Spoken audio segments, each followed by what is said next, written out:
Bien, Salta tiene una visita de lujo y es el doctor Román Julio Frondizi. Bienvenido a Salta, doctor. Muchas Muchísimas gracias. gracias por venir. No, al contrario, estoy muy contento de estar acá en Salta con ustedes.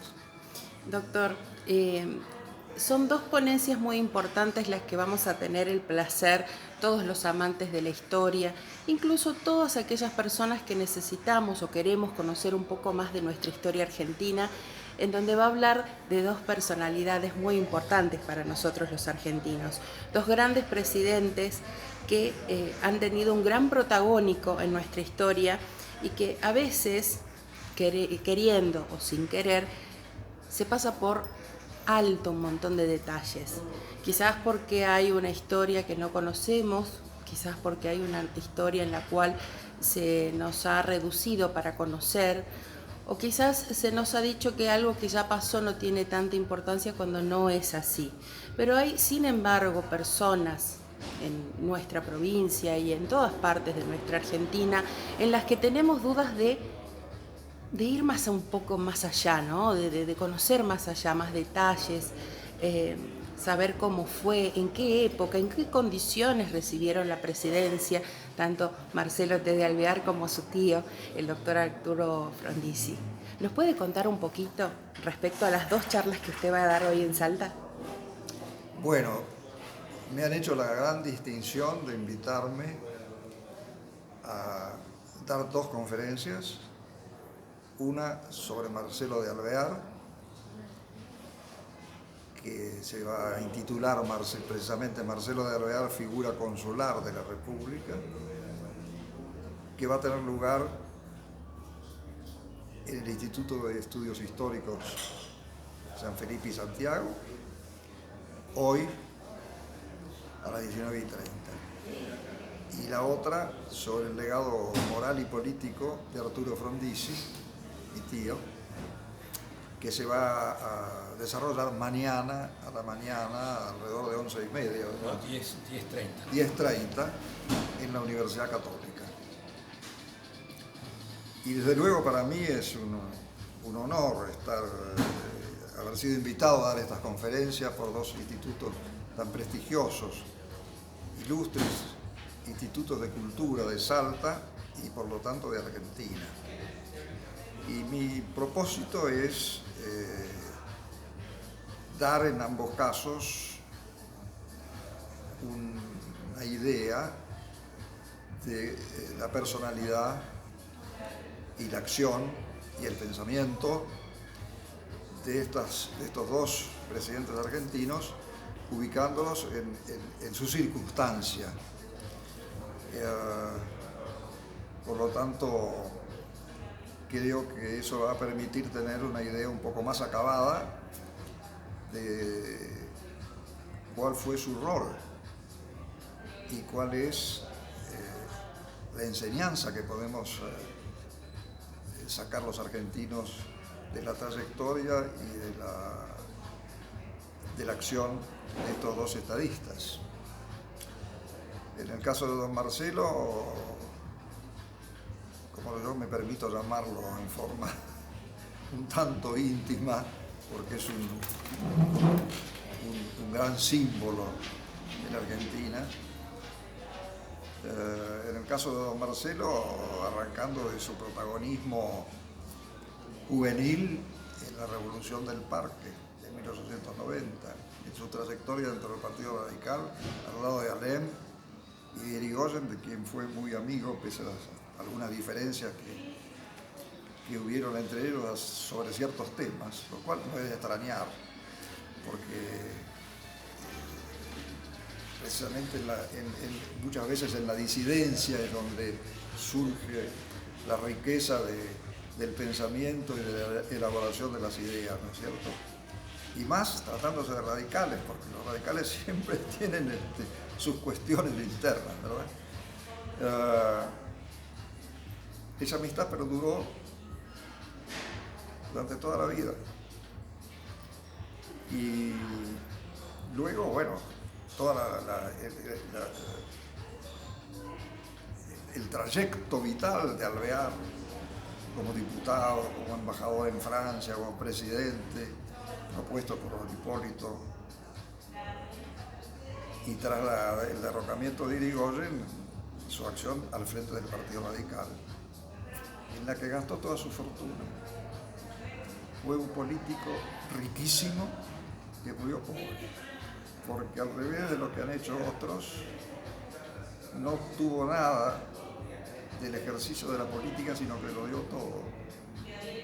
Hasta el extremo de que cuando murió estaba realmente en una situación económica apremiante. Y su viuda, su gran amor, fue Regina Pacini, la gran cantante,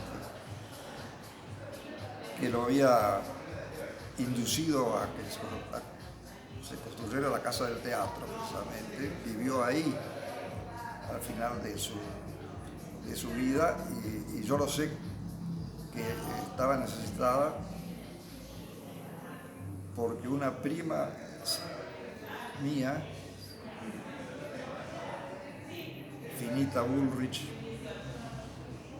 me contaba que su abuela, Elvira Santamarina, era una de las personas que la visitaba en la Casa del Teatro a Regina, de las pocas personas, porque ya cuando estaba viejita eran pocos los que iban a ver, la iban a ver. Sabía que realmente don Marcelo no había dejado nada virtualmente, pero había gastado todo.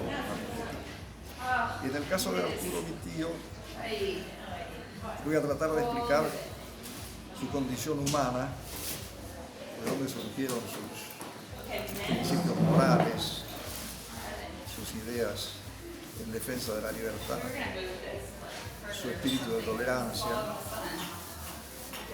su acción a través del Partido Radical también, su gestión como presidente. Y cuáles fueron las conclusiones más importantes que podemos extraer, más allá de la gestión en materia económica, en el sentido moral, en la vida pública y en el sentido político. Eso es, en dos palabras, una mala síntesis de lo que yo pienso decir a lo largo de mis disertaciones entre hoy y mañana. Quería preguntarle algo, porque ¿no? uno lo escucha hablar y uno puede tejer tantas cosas, relacionándolo también un poco con el presente que tenemos, ¿no? Y sobre la decadencia, sobre el desgaste que han tenido los partidos políticos, incluso el mismo Partido Radical, ¿no?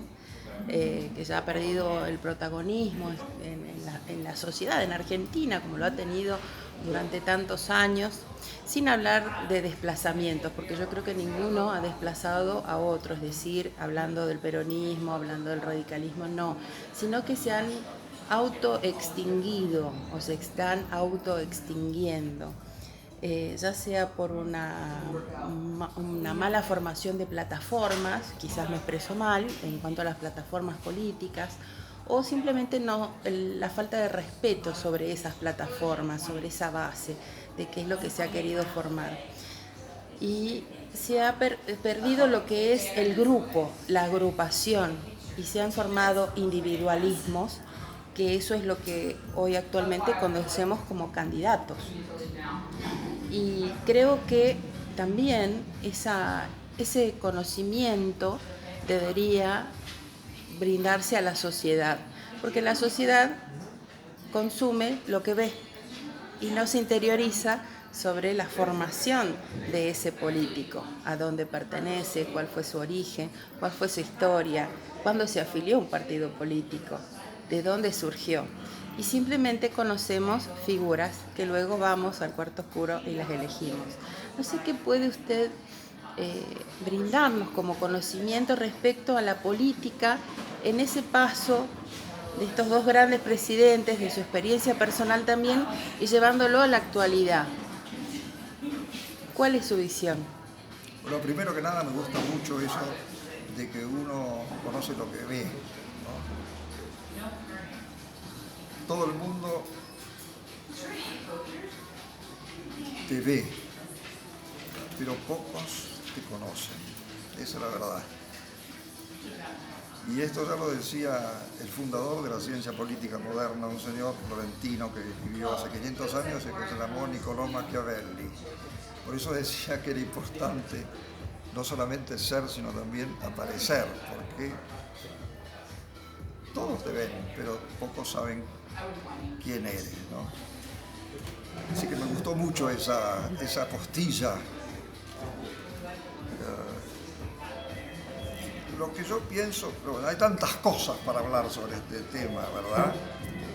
Es un hecho y no una opinión que los partidos políticos argentinos están atravesando desde hace tiempo ya una crisis muy grande, hasta el punto que más que agrupaciones que se nuclean en torno a ideas y programas, son composiciones de lugar para alcanzar el poder alrededor de ciertas personas que aparecen como los emergentes, como los dirigentes más importantes. ¿Por qué pasa esto? Bueno, yo creo que es el reflejo de una crisis general de la clase, de la así llamada clase dirigente argentina. La dirigencia política argentina es una salvo excepciones, obviamente, porque siempre las hay, es una clase política decadente. Y lo es por varias razones. En primer lugar, porque no conoce el país. No conoce el país ni conoce los problemas concretos del país. Entonces funcionan en base a eslogans o a una verborragia soberbia, pero sin contenido sustancial. Y no conocen el país no solamente porque no lo han recorrido, sino, al revés, lo hicieron Alvear y Frondizi. Alvear, a los más de 70 años, recorrió las provincias argentinas, casi todas, a raíz de las elecciones que se iban sucediendo entre los años 37, cuando fue candidato a presidente, y 40, actualmente, hasta que estaba muy viejito y enfermo. A esa edad todavía. Y Frondizi el país lo recorrió de arriba abajo, de norte a sur y de este a oeste, muchas veces, porque el contacto con la gente se tomaba de manera directa, se hablaba con la gente, se iba a los pueblos, a las ciudades, se las recorría, se llegaba en automóvil, se llegaba en tren. El uso de la televisión y la radio eran muy secundarios, de manera que había que conocer a la gente. Un gran dirigente político sabía quién era quién en toda la provincia. Pero además, porque no estudian ahora los problemas concretos del país, no los estudian. Entonces, hay una gran cantidad de políticos y dirigentes, entre comillas, que están sentados en la Cámara de Diputados, en el Senado, en los distintos cuerpos deliberativos, o en la dirigencia partidaria, que a mí me hacen acordar a los peces de una pecera, que están dando vueltas siempre alrededor de lo mismo, esperando a que alguien les dé de comer. Porque hoy por hoy no conocen la patria, conocen poco nuestra lengua, y por lo tanto es inútil pensar que con esa gente se pueden organizar grandes movimientos políticos. Sobre todo en un mundo tan complejo como este, y en una sociedad que se ha complicado muchísimo como la sociedad argentina, en la que no solamente tienen que conocer los problemas del país, sino que también tienen que conocerlos en relación a lo que es el mundo, lo que es hoy día la globalización, cómo nos insertamos en ese panorama, que no podemos quedar afuera. Entonces, de ahí para mí viene, en parte, porque habrá muchos otros factores que no podemos ahora tenerlos a examinar, uno de los motivos por los cuales los partidos están integrados por personas, autotitulados dirigentes. Con esos elementos es muy difícil que haya grandes partidos en la Argentina en el sentido histórico, según mi punto de vista. Está que bien. no pretendo que sea ni el único ni el verdadero, pero es el mío y bueno, soy yo el que contesta. Está muy bien, perfecto. Bueno, estamos también con el doctor Patricio Colombo Murúa, que nos está acompañando en esta nota. Doctor Román, nosotros ya tenemos muchos años en democracia, tenemos 3 décadas en democracia, pero ¿cómo fue la Argentina que recibió Frondizi en aquel entonces? ¿Cómo fue la Argentina que recibió Alvear en aquel entonces? Porque desde los inicios de esta organización de país ya hemos arrancado con problemas económicos, porque esto no es nuevo, ya hemos arrancado desde los inicios de nuestro país con problemas económicos, con algunas otras falencias también. Bueno, hay una gran diferencia entre la situación en la que estaba la Argentina cuando asumió don Marcelo y cuando asumió Arturo Frondizi, mi tío. Cuando Marcelo de Alvear llega al poder en 1922, hacía 4 años que había terminado la Primera Guerra Mundial, había un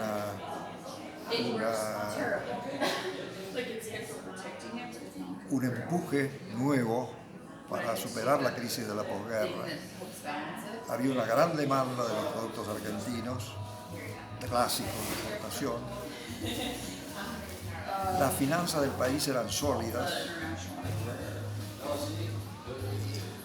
y desde ese punto de vista el Estado argentino era un Estado fuerte que se encontraba entre los primeros en cuanto a su Producto Bruto, en cuanto a su nivel de alfabetización, en cuanto a las ideas renovadoras en materia universitaria. Hacía 4 años que se había producido el movimiento de la reforma universitaria en Córdoba, que se expandió después por toda Sudamérica. Y detrás de él había un gran partido histórico y con un líder como Irigoyen que lo apoyaba al 100%, al gobierno y al presidente.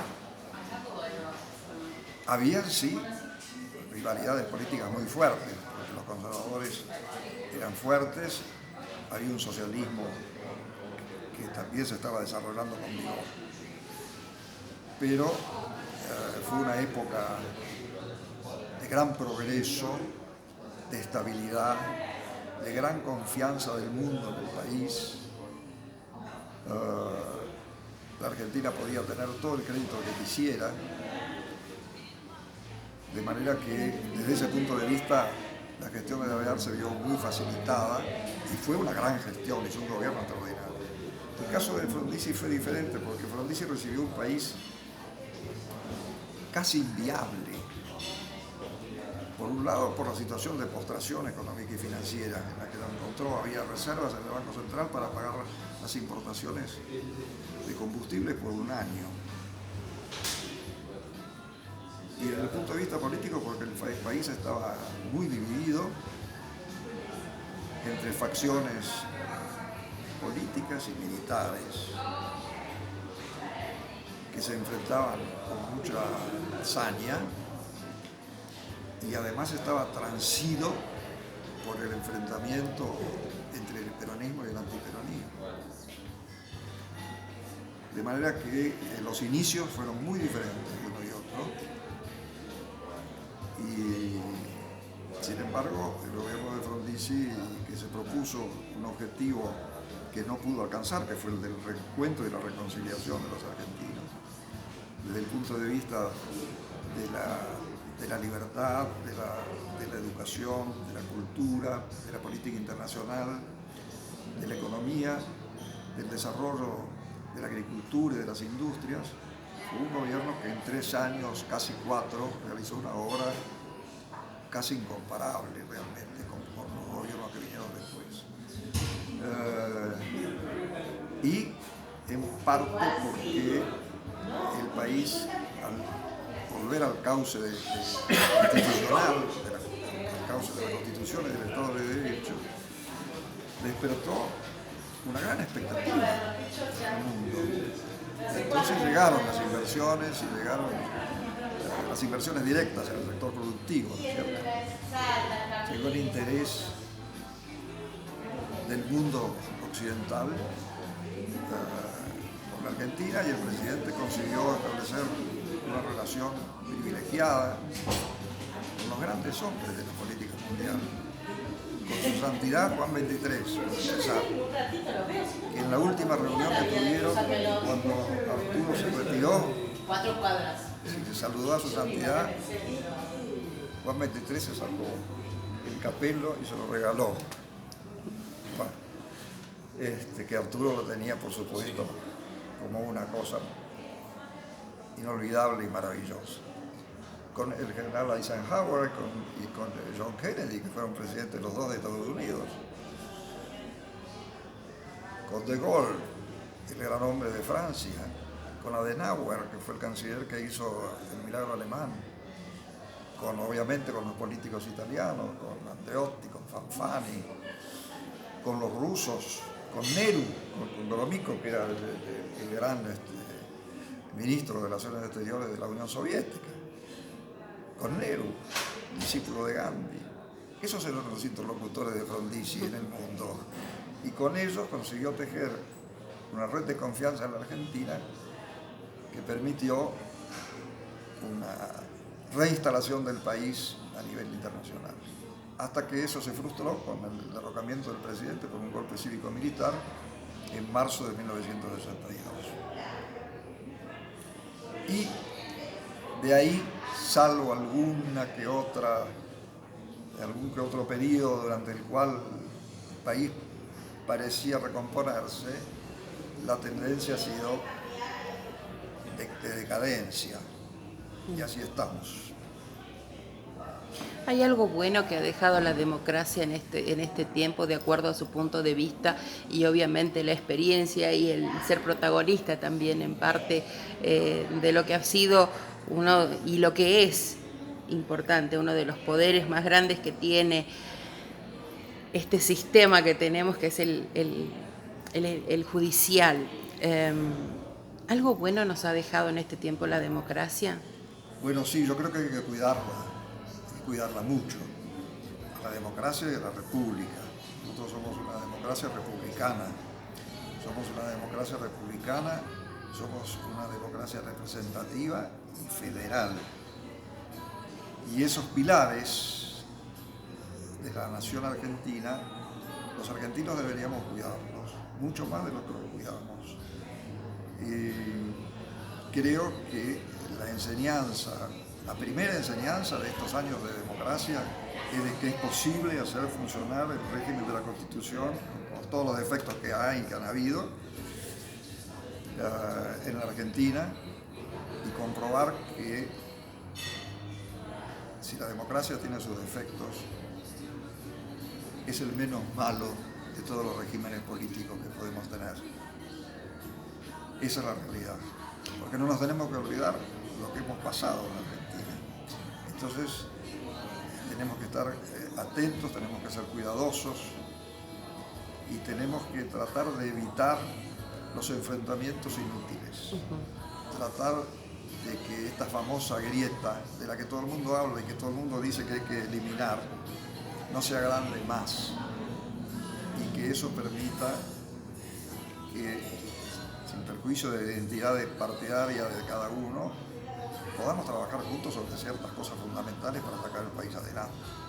Esa creo que es otra enseñanza de la democracia, el diálogo, pero también el entendimiento, porque no basta con dialogar, hay que ponerse de acuerdo. ¿Para qué? Para actuar. Esto es fundamental.